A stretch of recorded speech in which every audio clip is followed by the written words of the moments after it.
Few people had heard of Archegos Capital Management before it got wiped out in early 2021. Despite headlines about Archegos being a hedge fund, it was a family office that largely managed Bill Hwang's own money. Hwang is a Korean-born portfolio manager and a protege of hedge fund veteran Julian Robertson. After being accused of insider trading and stock manipulation in 2012 while at Tiger Asia Management, the SEC banned Bill Hwang from the hedge fund business. He was also prohibited from trading in Hong Kong. Hwang never admitted to any wrongdoing, settled the case, and closed his hedge fund. He opened Archegos not long after, in 2013. Bill Hwang grew his new firm's assets at a blistering pace. 2014 records show his net worth around $1 billion. At its peak, Archegos was running a portfolio estimated at between 10 and 20 billion, a staggering increase in just 7 years. Many industry insiders believe the only way anyone could produce those types of numbers so quickly is by using lots of leverage and being right most of the time. That's no easy feat. What made it even more impressive is that he was doing so well right when hedge funds were struggling and lagging passive investments. Total return swaps were his derivative instrument of choice. These enabled Archegos to put down relatively little money to build outsized, synthetic long stock positions. The carnage stemmed from his excessive use of leverage. Bill Hwang persuaded investment banks to extend billions of dollars in credit to the family office to amplify his bets on a handful of stocks. Since they didn't own most of those positions outright, the firm avoided regulatory disclosure requirements. None of the prime brokers knew how exposed they were to Archegos until it was too late.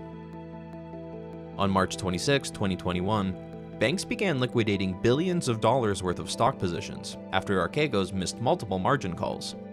The most heavily impacted by far was the now defunct Credit Suisse, which lost $5.5 billion and saw years of investment banking profits erased in one fell swoop. In fact, their $20 billion of exposure to Archegos was 4 times that of its next largest client. Several people lost their jobs, had bonuses clawed back, or had them revoked entirely when Credit Suisse simply had to do something after losing far more than their Wall Street counterparts on the Archegos scandal. One of Bill Hwang's top picks proved the catalyst for his downfall, Viacom CBS. He had considerable exposure to the stock, which had been making new highs until they announced a secondary offering. This triggered a huge sell-off by investors and sharp decline in share price, and multiple margin calls. Other positions began to unravel, and total return swaps tied to Discovery Inc. triggered another big drop. The Wall Street Journal reported that Hwang lost $8 billion in 10 days, while Bloomberg News reported $20 billion was lost in 2 days, but no one besides Bill Hwang really knows how much was lost. The Archegos fallout sparked calls for greater scrutiny of the use of swaps and more oversight of family offices.